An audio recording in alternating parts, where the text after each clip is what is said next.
When looking at pond systems for fish production, there are a number of factors to consider. For example, the depth of your ponds and their overall size will determine what species of fish you can raise and how large your annual production can be. A typical farm pond is usually at least 1 surface acre, but they can also be much larger. Typically, any single pond is less than 10 surface acres. Larger operations often use a system of multiple ponds to allow for better management and more flexibility in grouping fish by age and size, as well as to spread the risk if any one pond were to have a problem. The right depth for your farm pond will vary depending on your climate and the fish species you plan to raise. Each pond needs to be deep enough to allow fish to survive through the winter, even if the pond ices over. In the Midwest, a typical pond averages 6 to 8 feet in depth, with a maximum depth of about 10 to 12 feet. Another primary consideration for a pond production system is the water source. Surface water and wells are two of the most common ways to supply water to ponds. For fish production, it's best to have a way to add water to ponds in case of evaporation or leaking. Water quality management is the key ingredient in a successful fish operation, as fish health is dependent on high-quality water. So it's critical to have a method to consistently monitor, evaluate, and manage water quality. When fish are in the water, dissolved oxygen levels and temperature should be checked daily. Ammonia and pH are two other water quality parameters that should be checked on a regular basis. Soil type is another factor you should consider for successful pond production. The best soil for ponds is clay, so that it will form a good seal and prevent leaky ponds. Liners are available for ponds constructed without a high clay content in the soil, but these liners can be expensive, so choosing a location with high clay content soil can save money. Another key consideration is access to power. In a pond production system, you'll need power for aeration of the water to maintain a clean, healthy pond.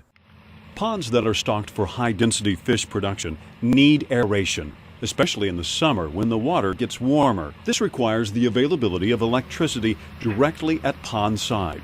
In addition, because proper aeration is essential to pond and fish health, there should be a method to have backup power in case of an electrical outage. So, a generator system for backup power should be part of your plan.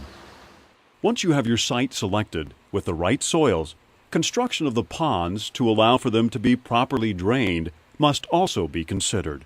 Generally, fish production ponds are built with a sloping bottom so they can be drained easily and efficiently. The sloped bottom of the pond should lead to a drain.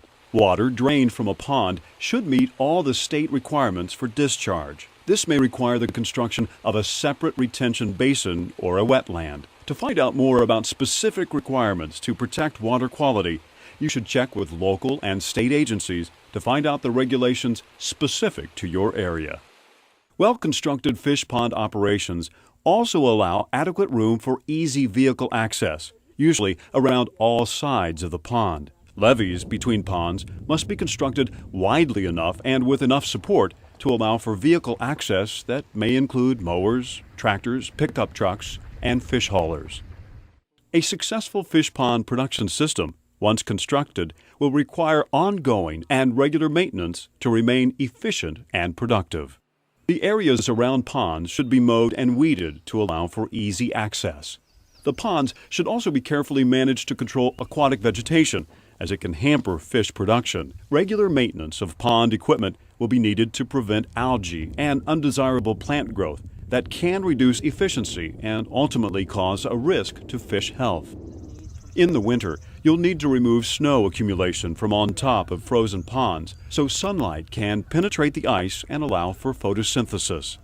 Once the ponds are in place, there are a number of key steps involved in the process of successfully raising fish, starting with broodstock and fry management.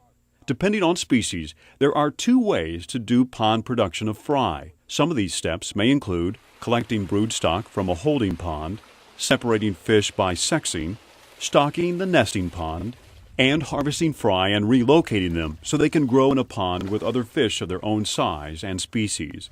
Or you can raise fry indoors. In this case, broodstock are collected and spawned by hand. The eggs are incubated indoors until they hatch, and the fry are initially reared indoors until they are feed trained and ready to be stocked in ponds. Because pond production systems are outdoors, the operation is also subject to predators and other nuisance animals. For example, geese can cause water quality problems because they add additional nutrients to the water, which can lead to algae growth. And animals such as beaver and muskrats can also do real damage to fish pond operations. Those would be considered what we would consider nuisance animals. They cause problems around the ponds. Beaver here drop a lot of trees. They try to put the trees into the water, which can be a problem when you're harvesting. You don't want a log or a big tree limb coming through your screening or clogging up the area that you are trying to harvest from. Beavers can also clog some of our culverts, which can cause a flooding problem. The other problem we get, more so than beavers, is we get a lot of muskrat, and the muskrat burrow around the edges of the ponds. The burrowing then collapses and causes erosion problems around the edge of the pond, can also cause safety issues for somebody walking around the pond. From the air, herons and other birds are predatory and may eat fish. Mink and otters also can eat fish. There are a variety of strategies and ways to battle nuisance wildlife. Wire systems across the tops of ponds can reduce predators who strike from the air, and trained bird dogs can help limit the amount of nuisance wildlife. You'll need to check with state natural resource agencies before implementing any type of wildlife control program. To keep down the mosquito population, installing marten houses around the ponds is always a smart idea. Proper feeding rates are another critical consideration for fish production in ponds.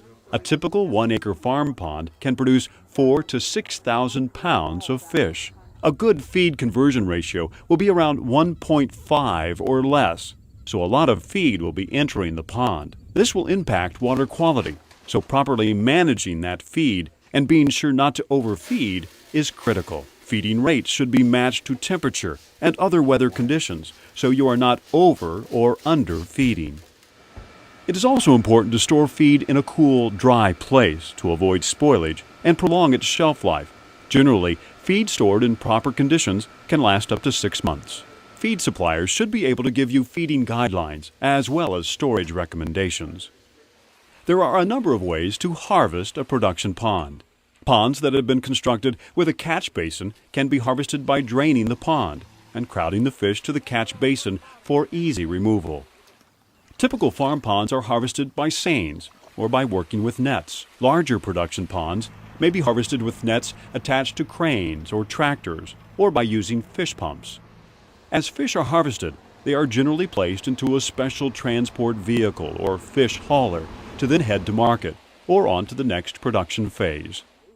There is an established tradition of growing fish in ponds that as a new producer you can draw from. If done properly, you can be successful. Whatever aquaculture system you're interested in pursuing, there's a wealth of research and technical expertise that you should draw upon before you get started. Much of this information is free, and there's no reason not to learn from the real-world experience and even the mistakes others have made.